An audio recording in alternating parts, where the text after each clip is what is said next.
Good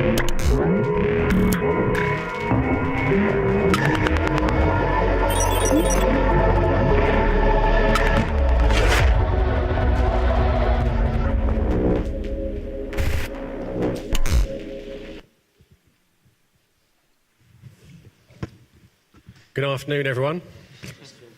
I think the video's finished. My name's Greg Watts. I'm from a company in the UK called DWB Music.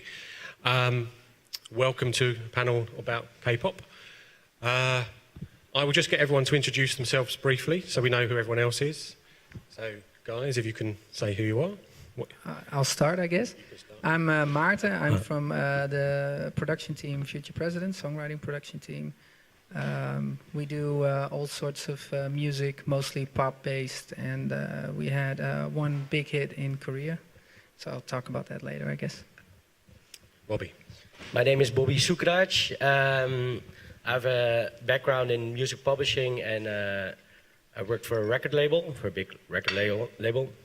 And I just recently started a company, management, Houston, and a publishing company, Houston, and we have a record label called Streams Can Come True. I'm Erik Abores. I'm a singer, songwriter, producer, and DJ. And since recently, I've been kind of focusing on K-pop. I'm learning Korean, and I'm moving to Seoul next year. So it's really like my passion. Yeah. Hello, I'm Dguru from Seoul. I've been DJ 18 years, and I'm doing kind of electronic live band called Idiotape, and we played last night at Milky Way. It was good. Yeah, that's it. So you guys know who we are. I'm just going to come around and get you to introduce yourselves. Hi there, I'm Rose. I'm from Friendly Fire. I'm doing some marketing and creation over there, and I have very much an interest in K-pop from Korea. Hi, my name is Sarah. I work at Friendly Fire as well. I'm part of the booking department. This is actually a joke. I'm not going to come around the whole lot. Sorry. So hands up who is from Korea. Hands up who's from Japan. Oh. Hands up who's from Holland. Hands up who's from Serbia and Montenegro. Hands up whose birthday it is today. Just me then. Anyone? Anyone? No? No one going to sing to me? 생일 축하합니다. 생일 축하합니다. Can't sing that. So, Wow. that's the icebreaker done. So basically, you guys are all here because you've done something in Korea, you're passionate about Korea, you're a Korean who's coming out of Korea. So maybe you could tell me how you started. Yeah, for me, it started actually in 2009. I went to Sweden with my colleagues from Future Presidents, and we met Pelle Liddell at Universal Music Publishing. And he was all into K-pop, so he had already had a couple of cuts there. And he was very passionate about it, and he heard our music, and he thought, well, maybe they can do something in that genre. So he showed us K-pop, and I immediately fell in love with it. So I really loved it because it was the big concepts, the big videos, the crazy music with different experimental things in it, and a different structure and high energy. So we went back home. We just started to make a track, and that track became Electric Shock. And after we finished the demo, it was called Electric Light. It was in English. Pelle at Universal loved it, and he sent it. And then it took 2 years for them to actually cut it. So it was shelved for 2 years, so we didn't expect it to work. So we went on and did different things, and even recorded that song with different artists. And then in 2012, early 2012, they called and said, we want the whole session and we're going to record it. So we sent it over, and they re-recorded the vocals there and mixed it there. And then we just forgot about it pretty much until one morning we woke up and Koreans were tweeting us and saying, we love Electric Shock. And it was called Electric Light, so we didn't even know it was called Electric Shock at that point. So we woke up to that, and my colleague called me and he said, you got to check out YouTube because the video's on there. And we didn't know it was going to be a single either, so we didn't know anything. And so we woke up to this video that was already, I don't know, 5 to 10 million. And it was the most viewed video on YouTube in the world. And that's what I woke up to that morning, and it was Electric Shock. And it became a #1 hit in Korea and huge on YouTube. What group was that? FX, yeah, sorry, yeah.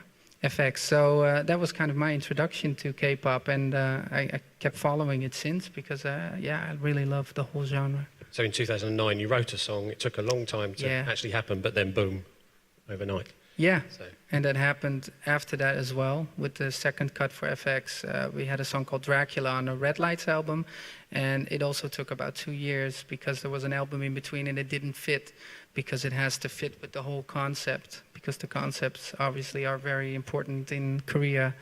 So, and it was a bit of a dark song, so it matched better with the Red Lights album than the album before. So it happens a lot there, yeah. Okay, thank you. So Bobby, what about you? Yeah, so feels a little bit strange. I've never been to Korea. I'm going there. I'm going to Seoul in a few weeks for the first time. Actually, at ADE 2 years ago, I met 3 people from SM Entertainment, and you meet a lot of people when you do meetings at ADE, and you never know if it's going to be interesting. And I didn't know a lot about these people and about the company. And I did my research later on, and I figured, and I noticed that SM Entertainment is one of the biggest music or entertainment companies in Korea. And then I basically started doing what I always do, is like send a lot of music and communicate with these people. And that was a bit difficult because they're a bit slow on email. And then I got, I think after 6 months, I got, so they first sent me briefs. And in my work as a manager and publisher, I like to call it publisher, you get briefs. So, for instance, a label or a label A&R or a sync agency will send you, like, we're looking for songs like this and this and this, and it needs to have these kind of words, something like that. And these briefs are like, you look at them and you're like, okay, I think I understand what you want, but at the same time you're like, yeah, it doesn't really make sense, because every brief is like, we actually want the hit of this moment. So a brief is like, now it's going to be Dua Lipa. Oh wow, you want a Dua Lipa song. So I started sending songs, and after 6 months I got an email, and it said, hey Bobby, sorry for the delay, but you have to understand we listen to every song we get. And that's crazy, because that's nearly impossible, because I sent like maybe 12, but I think everyone 12? Yeah, 12. That's 600 from me. No, but not 600. Oh, 600 for you, yeah. And then, but they listened to every song, and then a few months later, I got an email saying, and they copied like the MP3 name, and they said like, is this song available? We would like to cut it for one of our acts. They didn't actually say what artist yet. And that ended up to be, it was a song called Simon Cowell. And it was a pop song. And it was recorded in Amsterdam by Jihad Rahmouni, who I manage, and Harris Alagic, who I manage, and an Italian guy. And it was for the Italian guy. But how it goes, often goes with these kind of sessions, this Italian guy didn't want to release it, so we made a split, and then we said, okay, we're gonna pitch it. So and they wanted to record this song, Simon Cowell, and yeah, just like you told, out of the blue, I made a deal, a really good deal, and then a split, and that was really a great way to work. With these people, because they're really like, how do you call it? Like efficient. Secure? Yeah, efficient. Yeah, I know. Yeah, really, like every step is like, they take every step really They never say too much, never say too. Yeah, they. Yeah, it's I can learn a exactly- lot from these people. And and and and then we saw the video. So it was like the deal was done, and then it went quiet, and then we saw the video, and the video was amazing. It was like you don't see that a lot, like in this business, because we place like my company started 2 years ago, and we have like 60 releases now. But you don't. Not every record label records videos anymore, and a lot of these releases are just for Spotify, and that's we also do that with our label. But it was like a old school big video, big press release, and then they build it up like to an album, concept album, and that the song is now called "Chance of Love," and it's on their TVXQ album called "The Future," I think, or something like that. And did you? No, I don't know that one. Okay. Yeah. And it just went gold in Japan, so that's 100,000 units. That's so that's the start. It's pretty good. And how did it go with did the Korean producers like work on it as well? Because they wrote the Korean lyrics of scores afterwards. Yeah. So did they work on the track as well, or is it just? So the demo we sent Yeah. is like, if you would hear it, you would would be like, oh, but this is done. So it's the vocals are really good, the production is good, and they basically translated it, and they did like a really short, like Transition? EDM transition, like a yeah. dance routines. And my producers were like, I don't really like it, but okay, maybe that's how they do it there. And that's and now the latest release we have, the latest cut we have is with Yuri from Girls' Generation, who's like a they're like a big girl group, and then all these group members have their separate releases. So Yuri is has her debut single now, and we have that song. There they didn't change anything about the production. They kept it. Only the lyric. Yeah. Only the lyric, yeah. So Erik, how about you? Well, for me, I only discovered K-pop like a year ago, I think, and I remember it started to get some buzz like here in the West. And I remember even before hearing it, I was like so excited, and I was hoping that it would be like really good, because I was like, this concept of like this cultural phenomenon which is not from the West, like I really liked that idea, so I was like rooting for it already. And then I heard it, and I was like, I love it. You know, it started with BTS and Twice, so like the newest generation basically. I just loved it straight away, and pretty soon I started learning the language, and I went to Korea just to experience it myself. And yeah, now I've just been working on tracks. I've been doing sessions over there, and I've just decided to like move there next year to Seoul. So yeah, that's what I've been doing. So we should come back to you in a couple of years' time and ask, Yeah. how's it gone? Yeah. Yeah. And how do you say your name? Guru? Guru, just Guru. Just Guru. Just yeah. Guru. Everyone Yeah. after me. Guru. So how about you? I mean, we can't ask you quite the same question because you are Korean. So tell us a bit about you, though. So. I think I'm a little bit different side because I'm a really underground guy. As I told, I'm 18 years underground electronic music DJ. So I a little bit worry about K-pop because in Korea, K-pop is huge mainstream already. Yeah, so actually last weekend I worked as a judge of electronic musical entering examination. Yeah, I worked as a guest judge. So more than 9% students brought kind of K-pop things. Yeah, I think this is big problem. It could be. Yeah, I worry about that. But it is very interesting to talk about K-pop with European producers in Amsterdam. Yeah, this is a little bit weird to me. Yeah. So why do you think Korean labels are interested in music from outside of Korea? Basically, I think K-pop is not only for music. K-pop music is for the performance, for idols. Yeah, so they always try to find something new. Yeah, so they suggested so many times to me and to my band to make some songs for K-pop, but we didn't like that, so we said no. Just twice we did a remix of FX and Shiny. Yeah. After we did, we recognized it. We never fit in K-pop. Yeah, so. Maybe I'm the opposite. I never fit in the UK.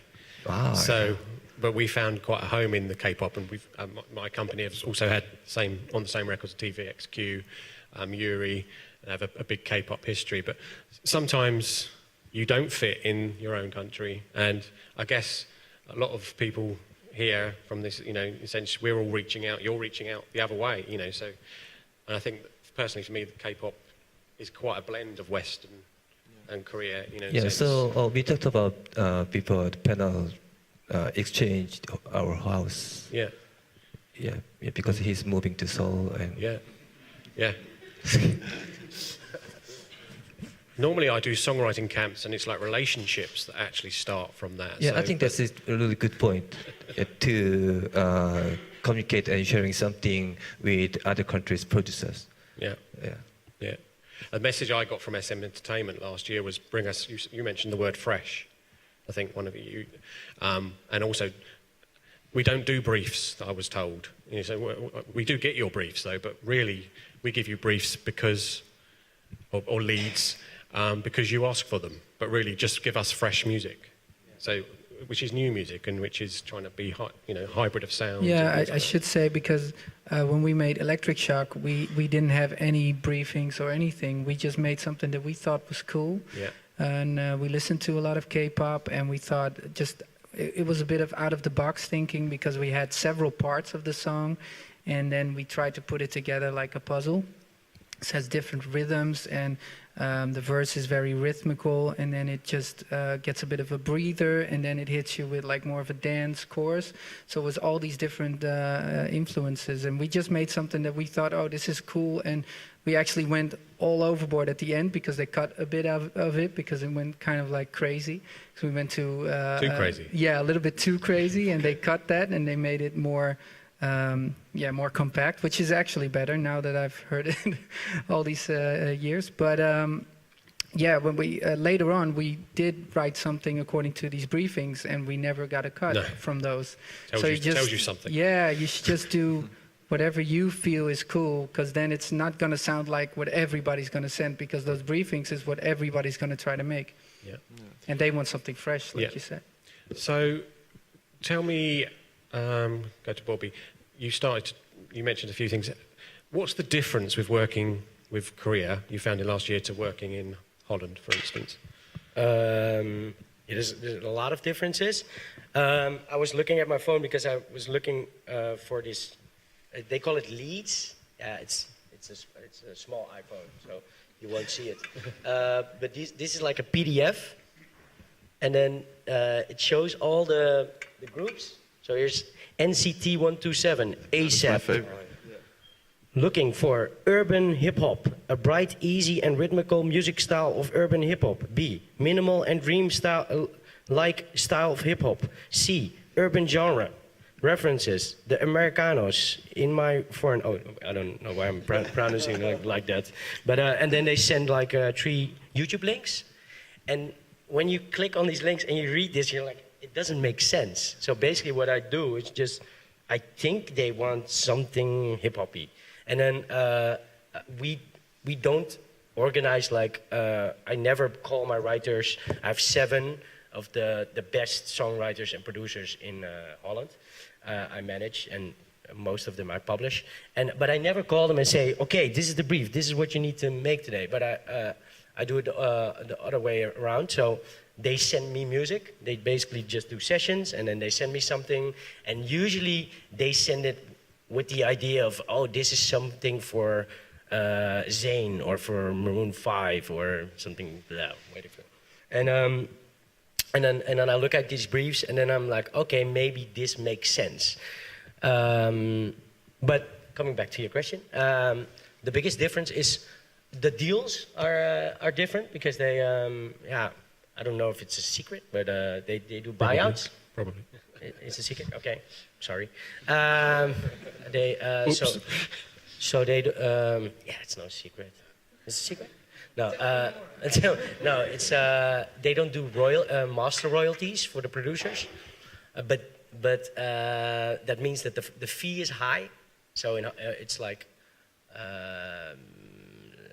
it's, 4 times the fee you will get compared to producing for a Dutch artist, but you don't get the royalties. So I was mentioning these 100,000 albums. Then you don't get a royalty of those albums, but you do keep a big share of the publishing money. Yeah, you keep the songwriting royalties. You keep the songwriting royalties, and the local writer gets like 5 to 10% maybe.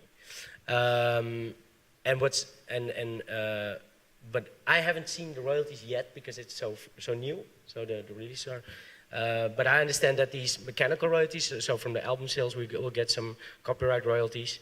And what a big difference is that if you manage writers and producers, and a new label or a new artist comes to you and says, "Hey, I want to work with your writers," then you're looking at their stats, or you're like if Taylor Swift calls me up and says, "Hey, I'm looking for new songs," I'm like, okay, this makes sense because if my writers work with Taylor Swift, they're gonna be successful and have a lot of money.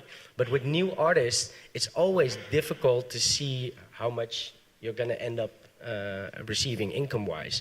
And it's hard nowadays to see what success is because there's so much music released, and not every song gets on the radio, and then so you look at streams or like YouTube stats, but YouTube doesn't really pay. Oh, and YouTube really doesn't really pay a lot of money to a writer. So, and then Spotify is okay, but the big difference is they're not focused on Spotify because they have their own digital platforms in Asia. I don't know. Yeah. You don't know. Maybe you can tell more about that. I I was looking at. So we had this release with TVXQ, and the video now has like 11 million. And the first day it had like I think it did nearly 1 million in one day views on YouTube. And I was looking at the Spotify stats, and if you look in Holland at a release, normally it's like then you will also do good on Spotify. But there it was 0, it was like nothing. And but that's because they're not so focused on Spotify. Yeah. So what about because you're moving there, what do you think about the culture difference? Yeah, it's a pretty big difference, and actually I keep realizing more and more like how big the difference is. You can tell it by the music. Just the simple fact that like they work so much more in groups. You got like boy bands with 7, 8 people, you know. Like you can tell really the Western individualistic culture versus the what do you call it, like the community culture. You can see it in every aspect of like the music, of the videos. Yeah, I feel like it comes back everywhere. Yeah. Going back to what you said about 6 months to get, you said, oh, they're slow on emails, but actually the truth is they listen by committee. Yeah. So won't make, and they'll listen to everything. So that's why it takes so long. But they do come back and answer, which is, I think that's a big difference to Western music. And I think that's one of the appeals as well, because I went to the BTS concert a week ago, and I could tell that their attitude was different from Western artists. Like very polite, and because they were in such a group, they didn't have like their individual egos as much as maybe American artists. You know what I mean? Yeah. So I feel like that's a pretty big appeal for like the young girls as well, that they're a little bit more modest and like, and I think that's one of the success factors as well. Yeah. It's also like the politeness. That's what we. That's like refreshing, because if you email with like an an American A&R manager, you will get an email back with thanks or like okay or whatever, and then but they write like real like letters. It's a good place to do business because it feels honest. I put down detailed, efficient. How about you coming the other way? How do you feel about different culture working in Europe, in a sense, compared to Korea? You don't have to be positive. Yeah, I think I mean basically we have tour in Europe 2 weeks or 4 or 5 weeks. Yeah, so yeah, tour is very similar as Korea. So there is nothing different. Not much difference. Yeah. Yeah, and you feeling? How about dealing with business in the West? Any different? Yeah, European is more kindly more kind. Kind. Yeah, than Korean people. Yeah, basically Korean people don't like Korean people, I think. It might be. Yeah. I think this problem is many countries. Yeah. They're only being nice to us and not to Koreans each are other. really nice to Yeah, foreigners. I know. That's different. Yeah.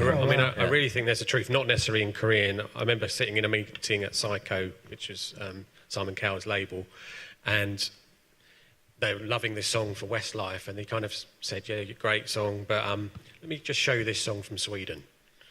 And I heard the song from Sweden, like, and it was just like, yeah, but, you know, and then it was like, yeah, you guys are the guys who were successful in Japan at that point. And it was like, yeah, that's great. And it was like, you could feel they didn't believe that a UK guy could be as successful in the UK as someone from Sweden. So I think there is, I think that's a universal thing, Yeah. because we have the same here. Yeah. It's like, I hate it when people tell my writers or A&R managers in Holland listen to my songs and are like, yeah, your guys should work with native speakers because then the songs would be better. That's bullshit. Like, one of my guys co-wrote Waves for Mr. Props. It's one of the biggest hits in that year, a worldwide hit in English. And he's from Amsterdam. He grew up in Amsterdam. He's not a native speaker. It's like, so we have this, I think it's a universal thing that when something's close, then or if something's far away, the grass is always greener. So that's, it's strange, because I have the feeling that sometimes I just say, yeah, this song was written by my guys in LA, and then they listen to it a different way because they think it's better. So remember that tactic. Yeah, I always have to do my K-pop demos in with an American accent. They always tell me do it in English and maybe with a native English speaker. But it's just about the melody because it's going to be a Korean lyric anyway. But then if it sounds American, then you have a higher chance of getting the track. Yeah. So we were just chatting a little bit upstairs. How do you think Korean music or K-pop is starting to influence, or do you think, is it starting to influence the West at all? So we were just talking about it, that I feel like it's a very subtle change, but I feel like because K-pop music is so much more complex, and there's usually just more harmonies happening, more chorus, you can have a modulation, something that we never do in the West. And I feel like you can see subtle changes in American music as well. Just if you look at Charlie Puth or the new Ariana Grande album, and I don't know what other examples we were mentioning. Maybe Bruno Mars or something, because he has a lot of those 90s R&B. I feel like it's allowed to do a little bit more complex things again in Western music, and I think that's definitely an influence on K-pop. Yeah. And also the re-emergence of boy bands, I think. Yeah, pretty much. And I think it's already happening. I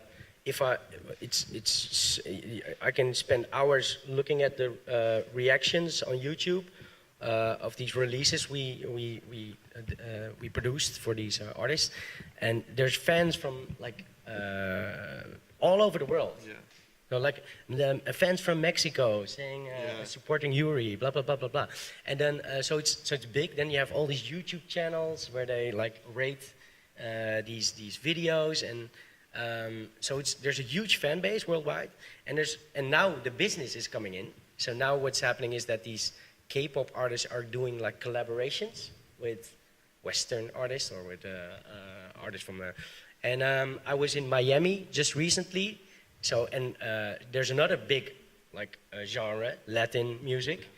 And I was in Miami speaking to the people of Sony Music Latin, and I was telling about K-pop, and they were like, "It's funny that you say that because we're now gonna work together with K-pop artists." So imagine Latin artists working with K-pop artists.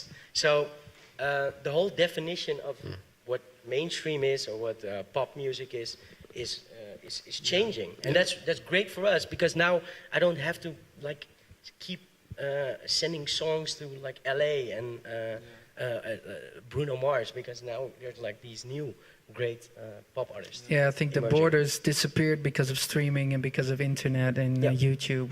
So everything is now kind of, the genres are all mixing up. Yeah. Because you got so many cultures all over the world, and usually back in America it was such a dominating country, and then everything would come with big videos from America, and everybody would play it here and we'd get influenced. But now everybody can find their own stuff on YouTube and on Spotify, and people move to other countries. So Korean people are everywhere. Where I live, I bump into Japanese and Korean people all the time. So they bring that culture with them as well. So same for Latin as well. So now it's like world music is really world music now. I think it's a matter of time before we have the first like K-pop hits in Holland on the radio. On regular radio, Because I who think so too. who would have imagined a few years ago that Latin music would be on the radio all the day? Yeah, I remember I got called by 3FM for Electric Shock, and they played it on the radio once, and that was like very crazy because there was never anything Korean on the radio, and now it's really coming up with BTS especially because they're just so big. Everybody's involved in playing BTS. So BTS were here in Holland? Yeah. Yeah, because they were on the UK TV main channels all last week as well, in a sense. Yeah, they were here in the press everywhere. I think their albums and things are #1 on the Billboard charts, maybe just for 1 week when it sells, because it tends to be the first week. K-pop fans will buy them, you know, and they'll all do it in that week, and then next week it will drift down a bit. But you do see suddenly BTS, then Adele, then Ed Sheeran, then Justin Timberlake, and it's like, this is starting to have some influence. I'm actually now the UK Eurovision A&R for the BBC, and I would argue that this year's Eurovision winner, Toy by Netta, when I heard it first, I was like, what is this K-pop song? So go and have a listen to it at some point, and I think you'll find some definite influences in that. So I think it is coming out. I think Timberlake is being influenced. If you listen to What's the Feeling, the pre-chorus in that, definitely K-pop. So I think we are mixing. You know, the world is mixing up, in a sense. And there's a really big hit in Korea now, which is in Spanish, English, and Korean. The chorus is in Spanish, and then the verses are like half Korean, half English. It's with a Latin artist, and it's just one big mix of cultures. And it's really big in Korea right now, and in South America. Yeah. Yeah. I did hear that quite a few years ago that the Korean government is funding popular culture to try and get it out of Korea. This was just before Gangnam Style happened. And that was apparently not part of the plan. That's not Korean culture. No. Yeah. So they were like, can we? So, but now the BTS and this sort of thing is a much more. It's really interesting, and I think even inspiring to see. I've been reading and watching documentaries about Korea because I'm going there for the first time. And so basically, what happened is that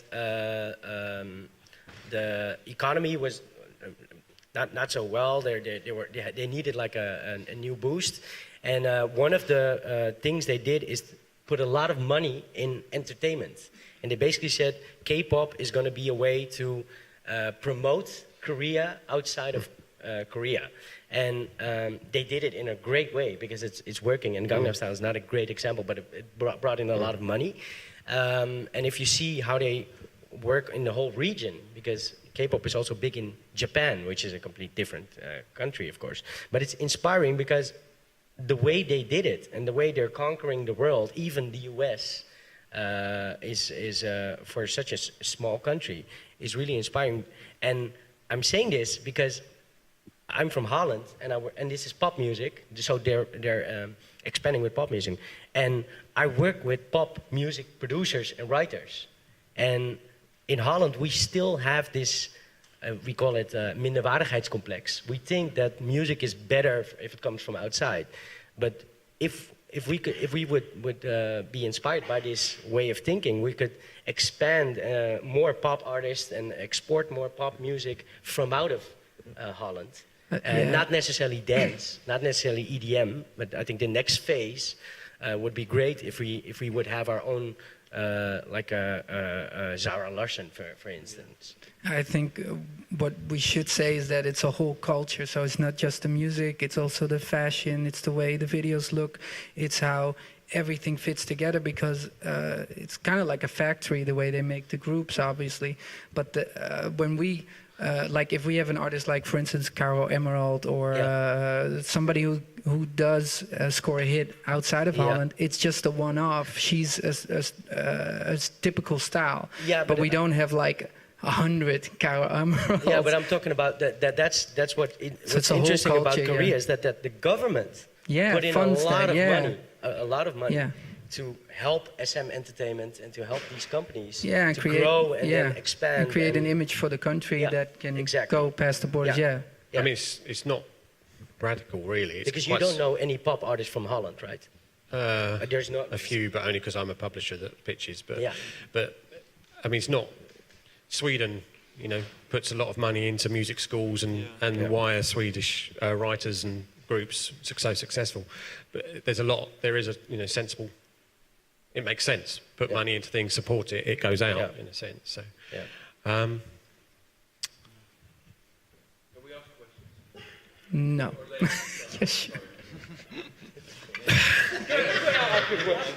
Just because I didn't introduce you earlier, what's your name? Again, I'm also from Friendly Fire. We're not introducing you then. No. Okay, we are just about to move on to questions, I believe, unless anyone else has anything radical and exciting they want to say. No. I wanted to ask you a question, if that's okay. Because I'm really curious if, now that K-pop is getting bigger and bigger, does K-pop influence the underground scene as well? Or do you think the underground just stays the same?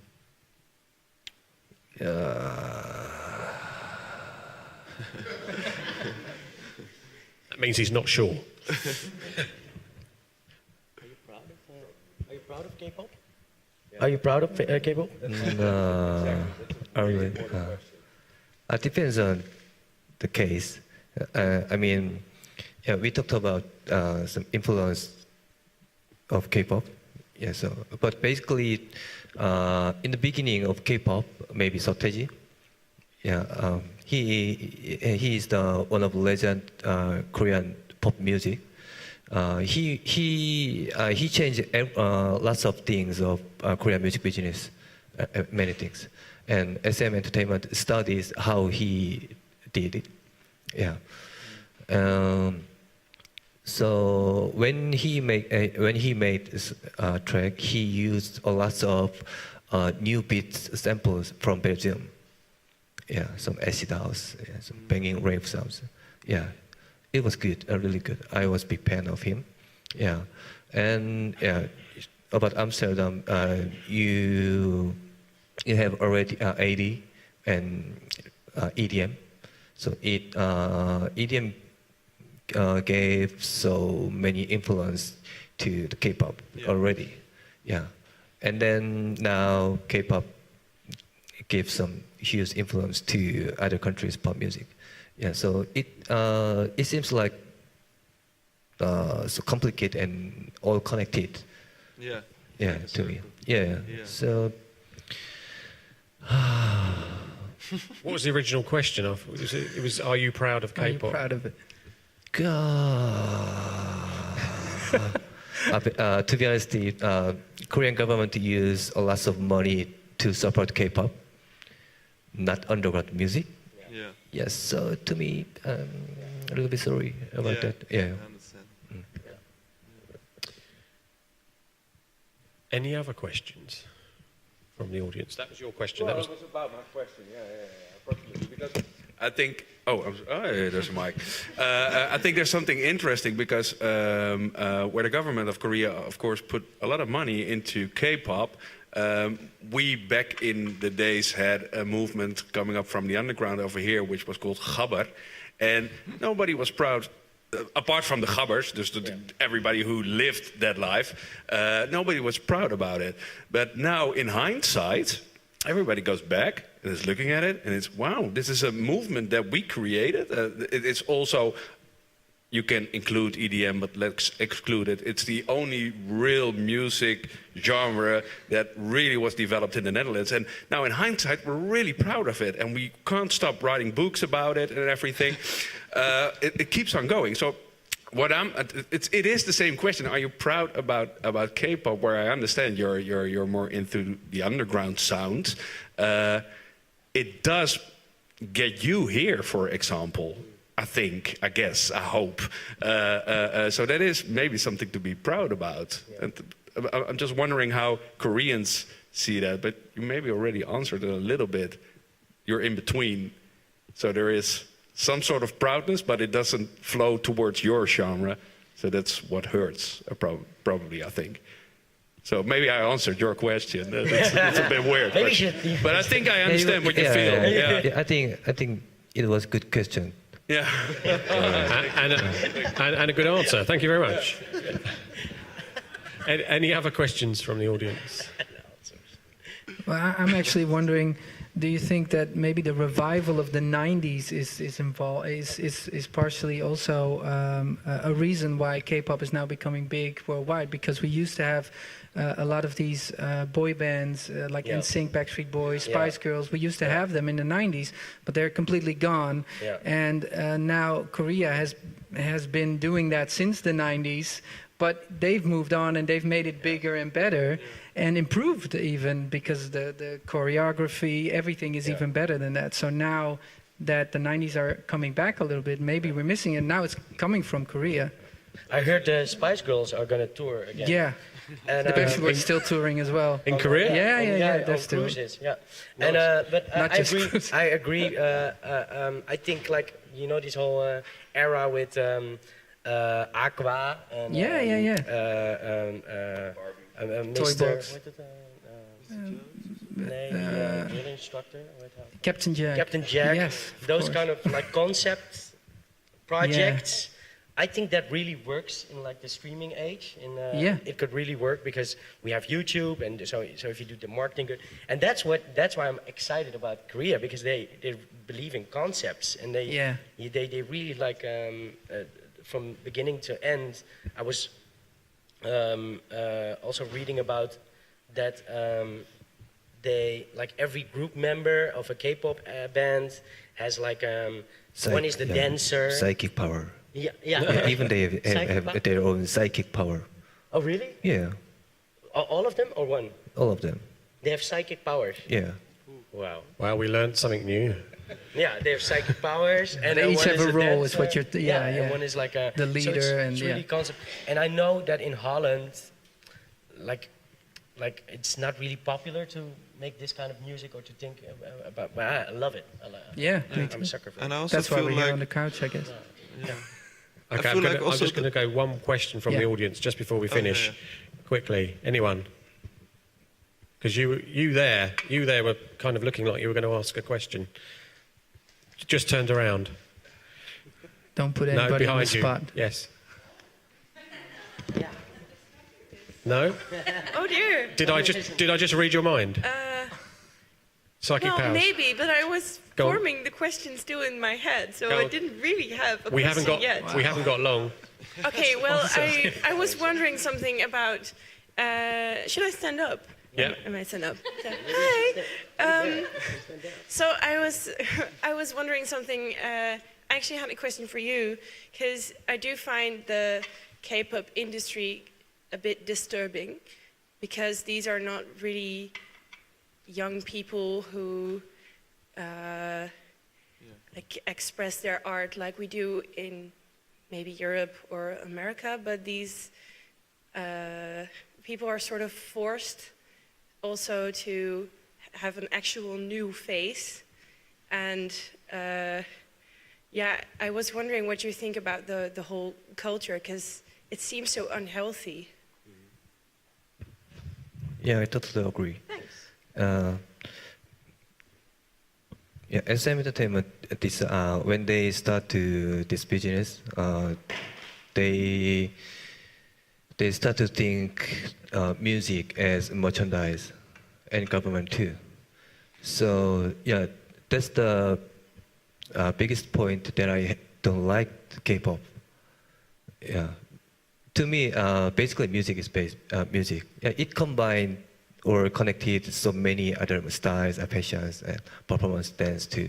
Yeah, but I'm not sure music is merchandise.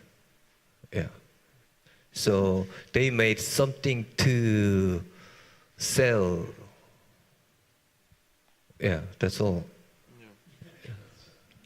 Good question. But it is changing a little bit, I think, because BTS is writing lyrics and producing, and it's getting a bit more of their own characters in it. And I think a lot of more K-pop artists are writing lyrics and contributing to the music as well. With like G-Dragon, for instance, I think he's very creative, and so it's coming through. And I think as well, if it's worldwide.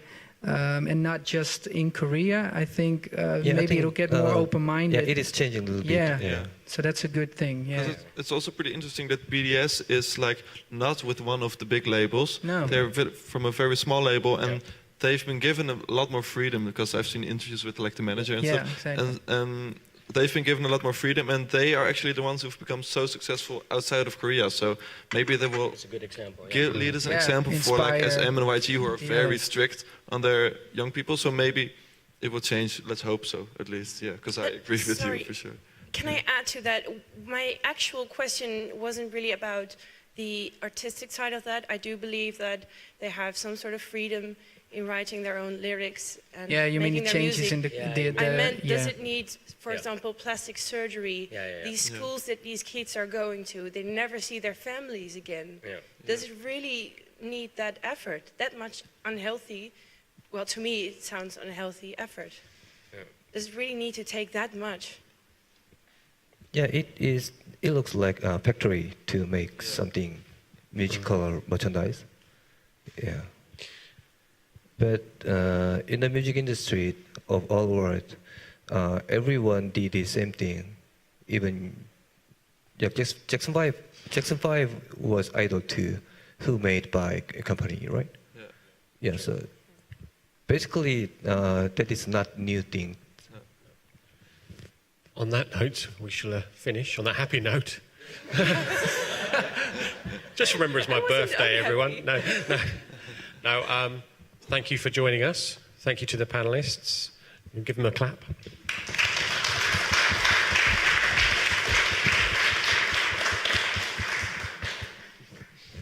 That's it, I guess. Thanks everyone for coming for the Korean and catching the Korean wave. For anybody who likes to network, here in the Bali, you can mingle with the Koreans, or for anybody else in the world. Have a drink, wherever you go. And if you want to see a Korean act tonight, Paradiso, it's at 6:30, and Civica will perform there live. So anyone with an ADE wristband, you can get in for free. Be in time, can be busy. She will perform in Paradiso.